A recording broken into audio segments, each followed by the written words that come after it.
A red light pierced the Brazilian sky in 1957, and a farmer's life was never the same. Antonio Villas-Boas claimed he was dragged aboard a craft by beings not from this world. Was it a vivid nightmare or something far stranger? What secrets did they leave etched on his body? Stick around as we unravel one of the wildest abduction tales ever told, packed with questions no one can fully answer. Could this be the clue to what's really out there? Picture this. It's 1957, deep in the rural heart of Brazil, where the nights are quiet and the stars feel closer than anywhere else. Antonio Villas-Boas was just 23, a hard-working farmer with no grand ambitions beyond tending his family's land in São Francisco de Sales. He wasn't a dreamer spinning wild tales or a man chasing fame.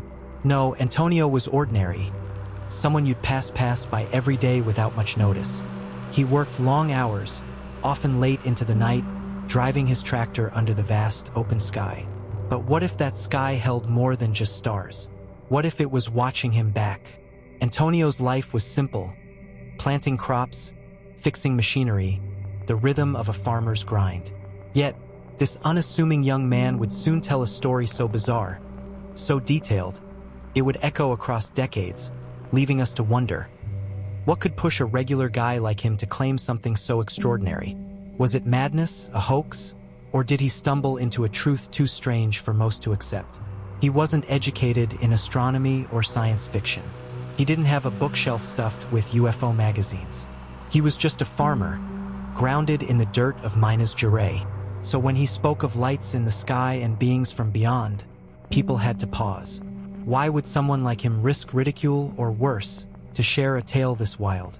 Could there be something in those fields, something in that night, that changed everything he knew about the world? Let's step into his shoes for a moment. Imagine you're out there, alone, the hum of the tractor your only company, when suddenly, something catches your eye. A glow, faint at first, but growing brighter. What would you do?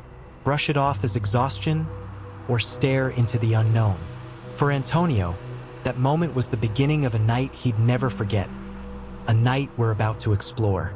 Stick around, because what happened next might just make you question what's really up there. It was October 15th, 1957, a night like any other, or so Antonio thought. The air was warm, the field silent except for the steady chug of his tractor.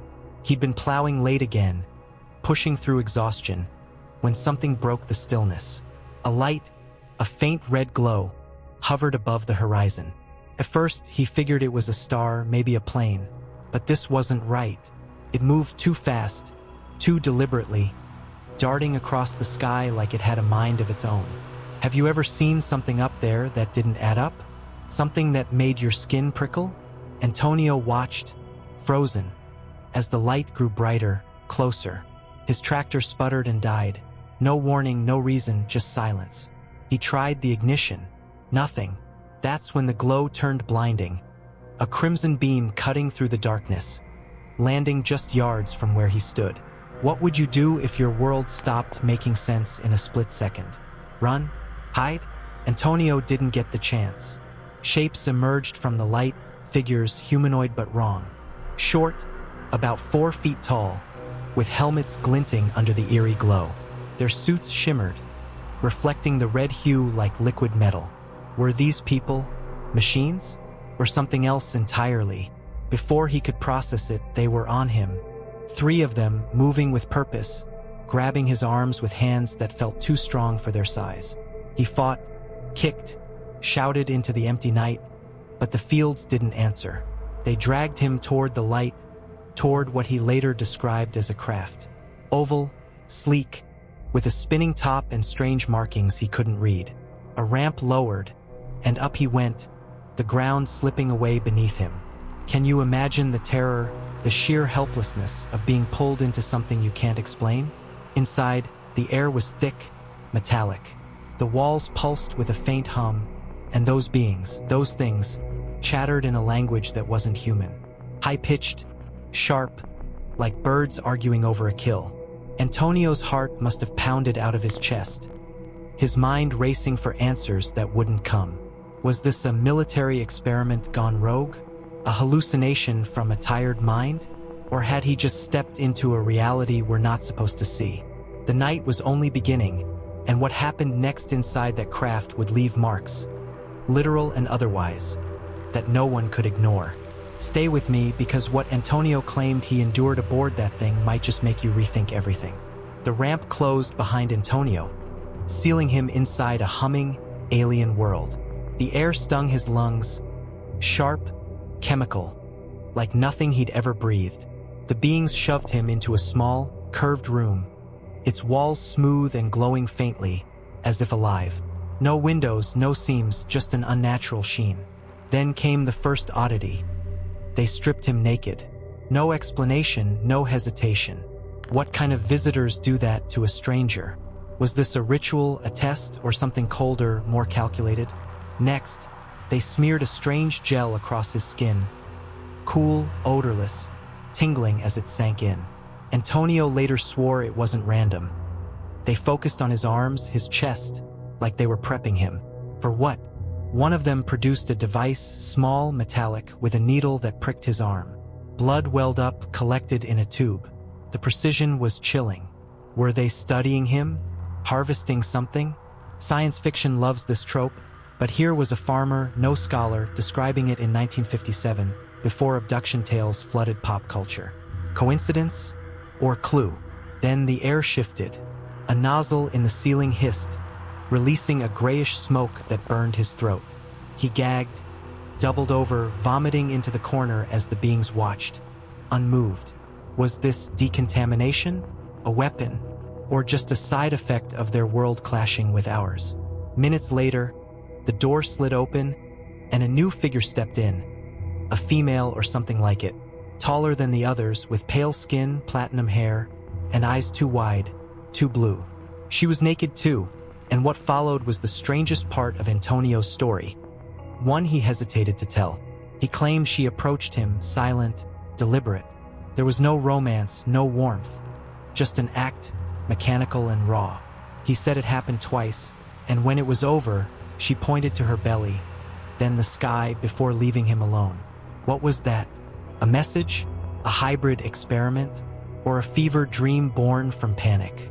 Antonio swore it felt real. Her touch, her stare, the weight of it all. The beings returned. When Antonio stumbled out of that craft, the night wasn't done with him. The red light lifted off, vanishing into the Brazilian sky, leaving him alone in the field. Shaken, disoriented, but alive. Or so he thought. The hours aboard had felt like a warped eternity, yet his watch barely ticked past midnight. How do you explain that? He dragged himself home, collapsing into bed, but the real fallout was just beginning. What had those beings left behind, on his body, in his mind? Days later, the marks appeared. Red welts dotted his arms where the needle had pierced, tender to the touch. His skin burned in patches like he'd been grazed by something hot or radioactive. He couldn't sleep. Nightmares of glowing eyes and chittering voices haunted him. Then came the nausea, the headaches, the weakness, like his body was rejecting what it had endured. Was this exhaustion, or something more sinister seeping through his veins? Antonio didn't have the words for it, but a doctor did. Dr. Olavo Fontes, a respected physician, examined him weeks later. His report was chilling. Symptoms mirroring radiation poisoning, burns, fatigue, even hair loss in spots. No tractor accident could do that. No farm chemical matched those signs. Fontes scribbled a question in his notes. Could this be exposure to something unearthly? Skeptics scoffed. Maybe it was a rash, a fluke, but Antonio's story didn't waver, and those marks weren't fading. How do you brush off scars with no earthly cause? His mind took a hit too. Friends noticed he wasn't the same, quieter, jumpy, staring at the sky like it might betray him again. He didn't chase fame or cash. He just wanted answers. Yet the more he spoke, the more the mystery deepened. Other abduction tales, years later, echoed his lights, beings, strange exams. Was he the first to peel back a curtain we're not meant to see? Or did his tale plant a seed that others ran with? Either way, those physical traces, those unexplainable burns, kept the questions alive. What happened in that field didn't just mark Antonio. It marked a moment. A farmer's bizarre night became a puzzle no one solved. Stick around, because how the world reacted and what it means today might just shift how you see the stars. Handed him his clothes and guided him out. But the questions lingered heavier than the smoke. Why him? Why that? Could a simple farmer have stumbled into a cosmic agenda? Or was his mind playing tricks in the dark? The surreal blur of that room stuck with him. But what he found on his body later, marks, burns, scars, hinted this wasn't just imagination. Stay tuned, because the aftermath of this night raises doubts no one's fully settled. Antonio Villas-Boas didn't fade into the fields after that night. His story hit the papers in 1958, whispered across Brazil, then the world. A farmer claiming alien abduction, complete with medical exams and a wild tale of hybrid hints, wasn't something you could ignore. But what did people make of it? Some leaned in, hungry for proof we're not alone. Others laughed, calling it a rural fantasy spun from too many late nights. So where does the truth lie? Or does it even matter? Cynics had their say fast. No photos, no wreckage, just a man's word and some odd burns. Psychologists chimed in. Maybe stress cracked him, or he dreamed it up after a long day. Yet Antonio stuck to his guns.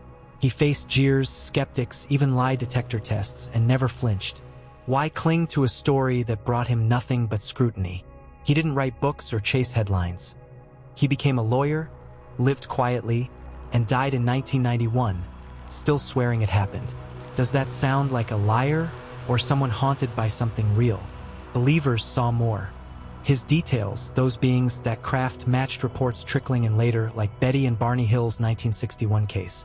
Coincidence? Or a pattern no one's cracked? Dr. Fontes' radiation findings fueled the fire. Science couldn't dismiss them outright.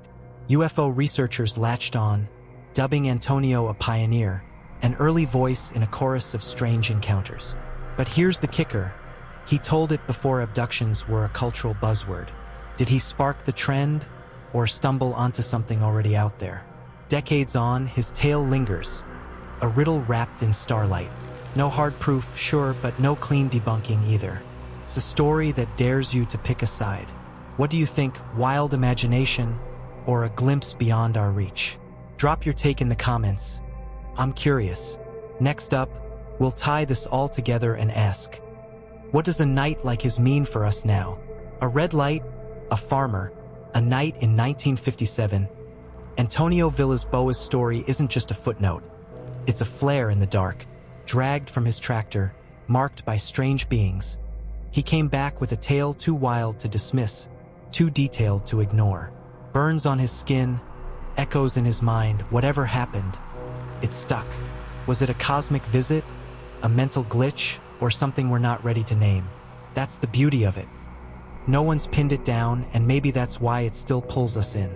Stories like his don't just fade, they shift how we glance at the sky. What if he's not alone in this?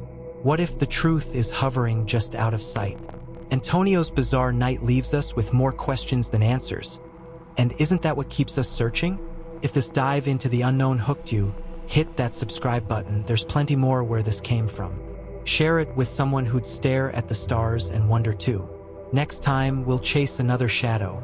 Maybe a different abduction, a different mystery. What do you say? Ready to keep exploring the edges of what we think we know?